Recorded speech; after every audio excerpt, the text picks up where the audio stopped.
to boldly go where no one has gone before. All right, well, maybe some people have gone here before, but I'm going to give my rankings for all the Star Trek movies. And in this video, this is part one. I'm going to do 13 through 8. But first, before we go any further, remember to hit that follow button, subscribe to this channel. And if you like epic fantasy, remember to go into the description and click on that link for a free ebook, all right? So let's do it.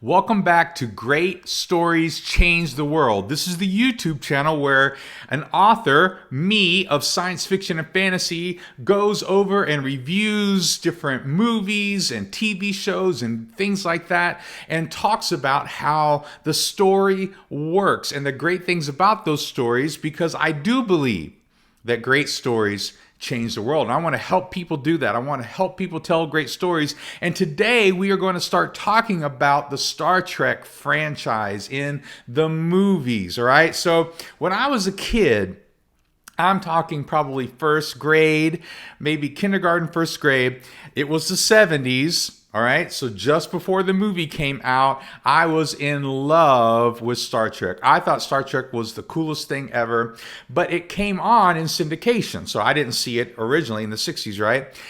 It came on in syndication late at night where I was living in Montgomery, Alabama. And it was way past my bedtime when the show came on. But I begged and pleaded my parents that I wanted to stay up so I could watch Star Trek. And man, I just kept bugging them until finally they just said, fine, if you just stop bugging us, we'll let you stay up to watch Star Trek on school nights, right? And I thought, yes, I did it. I'm going to watch Star Trek. And I'm telling you, the first 2 or 3 times I made it through the intro, right? There's a little, the prequel, and then there's the intro and space, the final frontier. I would make it through maybe the first 5 or 10 minutes of that show, and I'd be asleep because I got up early. I was going to school the next day, and I was a kid. And then I just started putting myself to bed and watched it at different times later on in my life or over the summer when I could stay up and watch it. But I loved Star Trek. And so when the movie came out in 1979, I was there. And even though I was young and I was little, man, my parents were Star Trek fans, my mom especially. And so we went to the movie theater to see Star Trek, the motion picture. And that just continued my love of Star Trek through the Next Generation and Voyager and Deep Space Nine and through a lot of the modern stuff too. I've always loved Star Trek, but especially the original, and I was a huge fan of The Next Generation as well. So we're going to get into the movies here, and I'm going to do 13 through 8, all right? Because there are 13 total movies, and I'm just not going to have time to do one video on all 13 movies. So this is going to be part one, where I'm going to do number 13 through number 8, all right? So on number 13, we have The Final Frontier. This came out in 1989, and William Shatner directed this. Now, just as a quick aside, there are a couple great books, and I've been listening to them on Audible, or I have listened to them on Audible. One on the movie memories and memories from the TV show. They're 2 separate books by William Shatner, and they have a lot of great information in those books. And so, but this movie, particularly The Final Frontier, William Shatner directed. And let me just tell you, this is an awful movie. Now, there are still some great moments between the characters because by this point, this is Star Trek V. And by this point, the cast and the movies, and they have a lot of the characters sort of down. And so the banter and the jokes and some of the things that they were doing were still kind of cool, and it's entertaining, and especially if you're a Star Trek fan. But as a movie, this is an awful movie. You can just tell the budget is low. You can just tell some things aren't working out, and there's some plot problems. And this is all about Sybok, Spock's brother, and how he's now this mystic and he's searching to find God, and they go into this part. There's just so much of this particular movie that was new, and it wasn't really connected as much with the whole sort of universe. There were some interesting elements to it, though. I like the ambassadors that were kind of they were kidnapped by Sybok and from the Klingons to the Romulans to the Federation guy, the human guy, and there was some interesting sort of interplay there. And the theme, though, was sort of not really that clear, and it was rushed. And again, the ending was just really awful. Okay. That's number 13. Number 12, we have Star Trek Insurrection. This came out in 1998, and Jonathan Frakes directed this one, and it was written by Rick Berman, and he was kind of in charge of this. He didn't really write the whole thing, but a lot of the Star Trek Next Generation writers and that team. Now, this came out after First Contact, which was hugely successful and popular, but this one is similar to The Final Frontier in that it's more of an episode sort of story that they put on as a movie, okay? So, when you do a movie, like the themes have to be epic, like all this stuff has to be epic. And so therefore, when you're looking at these things, you want the movie to be epic, and yet there are a few times within the Star Trek movie universe where they just kind of have an episode sort of small stakes sort of idea that they try to expand into a more epic idea, and it just doesn't work. And this is one of those. So in Insurrection, even though Jonathan Frakes is a pretty good director and he did a great job with First Contact, this just kind of didn't work, and it had some story problems, and it was a little low budget here and there. And so this was kind of the beginning of the end, and they probably should have just kind of let it go after this, although they did another one. So that was number 12. Number 11 is the next one in the Next Generation movie series, is Nemesis, that came out in 2002. And by this time, man, the cast was really looking old, okay? And the biggest problem was with Data, right? He's supposed to be this android, and yet they don't explain it, or you just kind of have to suspend your belief that he's looking a lot older and overweight, and he's just looking older. There's nothing bad with that. It's just he's not the same. He doesn't look the same as he did at the beginning of the TV show, which is kind of a problem for an android, right? This was also a little lower budget. There was some cool space battle stuff, and I kind of like the theme. This is why this one is at number 11 and not further down. I kind of like the theme of Picard and his clone and some of the stuff with Data and his sort of the other Data that they had from Dr. Noonien Singh or whatever his name. And this had Tom Hardy in it. This was a young Tom Hardy, man. This is before he kind of beefs up, and he's in this. And so this one entertains me, but it's still not that great of a movie, and you can kind of see why they just kind of called it quits for the Star Trek universe in the movies after this one. Number 10, we have Star Trek Beyond. This came out in 2016.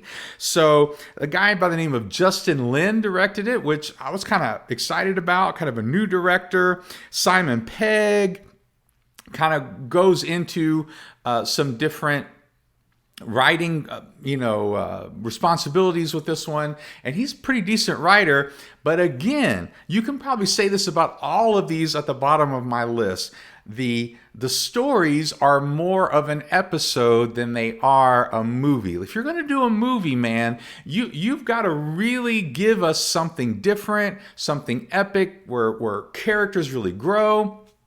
And Star Trek Beyond is the third of kind of the reboot timeline with Chris Pine and Zachary Quinto, and the cast is great. And there are some really interesting moments. One of the things I loved about this movie was they put Spock and Dr. McCoy together and kind of had them in some conflict and made them work together.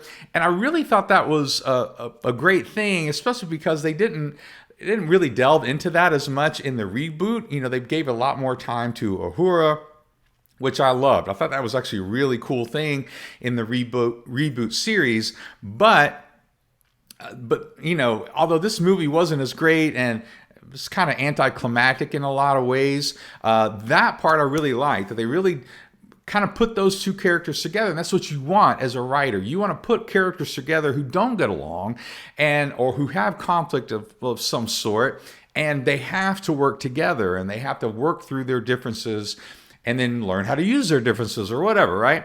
It's kind of a trope, but it worked in this. That part of it worked in this movie, and I liked a lot of the visuals, and a lot of it was cool. But you can kind of see why this one was the last of the reboot series. Not to mention that the guy who played Chekhov died right before the movie came out. So a lot of things that were kind of going against this one. J.J. Abrams wasn't as involved. And so that's Star Trek Beyond in 2016. That was number 10. And number 9, we have the motion picture from 1979. Here it is. Here it comes. Now, one really interesting things that I kind of didn't really know, and as I was listening to the books and stuff, like I was talking about with William Shatner, Alan Dean Foster really had a lot to do with the writing of this story and the writing of the script and kind of helping to move this movie go forward. So this was the first movie, and let me just tell you, a lot of people would probably put this movie way lower on the list, because this is also probably one of those where the storyline is more of an episode storyline, right? And it's not, they try to make it epic as if like they're going to destroy the world or destroy Earth or whatever. They try to make it epic in a certain way, but it kind of doesn't work. And I'm telling you, Captain Decker, he plays the ultimate red shirt. Okay, so if you watch this movie, if you know the sort of the formula that people make fun of with the original Star Trek series, is that the red shirts would die. You know, like you knew, like if Captain Kirk and Dr. McCoy and Spock or whoever these guys were, if they went to the planet to do whatever investigation and some red shirt went with them, that red shirt guy was going to die. A monster was going to eat him or something else. And by the way, that's a great book by John Scalzi. If you've never read it, Red Shirts, it's hilarious. It's so amazing. And so, but Captain Decker is kind of the ultimate red shirt, right? And again, this is an episode that if you had done this in 40 minutes, it would have been cool. But, it was such a mess. The movie is such a mess. But I'm putting it higher on my list because I have such amazing memories of this movie. I mean, when you're a kid and you see Star Trek on the big screen and the effects are cool, and yes, it's so super boring now when you watch it. Like it doesn't kind of translate to the modern era. The effects don't, and they're so boring of just moving through the V'ger stuff, and I get it. But really the characters don't really grow that much in this one. And so, again, there's a lot of problems with this, and I could totally understand if someone put this one at number 13. But for me, it was so exciting to have these guys on the big screen. And I just remember that, and there was parts of it that were cool. But here we go. That's my number 9, Star Trek The Motion Picture, 1979. Finishing out this video at number 8, we have Star Trek Into Darkness, all right?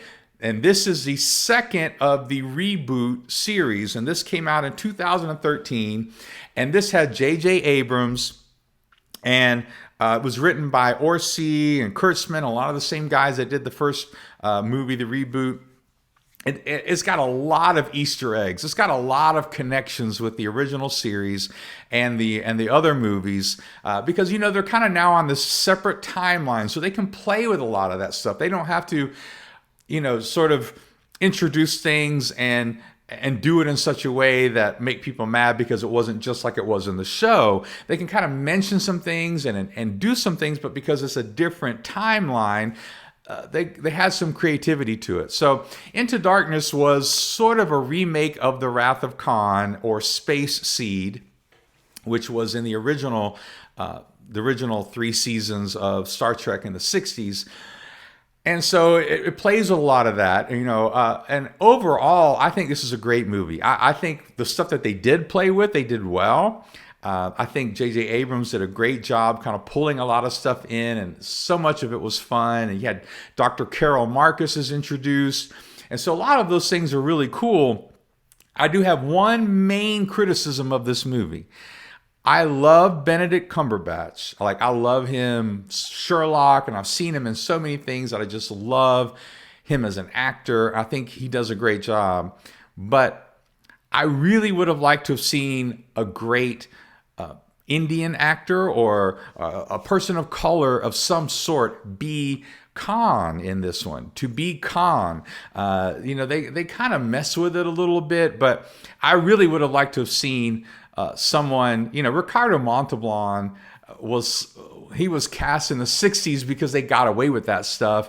He's just foreign. Like, all foreigners could be any other foreigner in like the 60s, and it was really sort of bad. It's really awful. But they got to, but Ricardo Montalban, did such a great job in The Wrath of Khan and all that sort of stuff.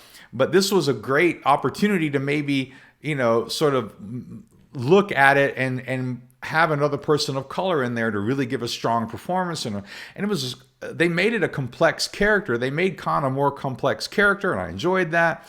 But I really would have liked to have seen, like I said, a person of color in that. So that was my number 8. So that was 13 through 8, right? Final Frontier, Insurrection, Nemesis, Beyond, the motion picture, and then now with Into Darkness, we're getting into some better movies. Again, those first 5 there were more episodes that they kind of turned into movies, but now with Into Darkness and with the top 7 that I'm going to do next week, you can see more that they have epic stories, and they were and character development and all sorts of things that really made them great movies. And Into Darkness had that, and that's where you sort of start with those sort of ideas and how they're great movies. All right, so there'll be a lot more great movies on the list next week. Remember to subscribe to this channel, and that will help me out a lot. And also remember to get that free ebook if you like epic fantasy, okay? So until next week, peace out.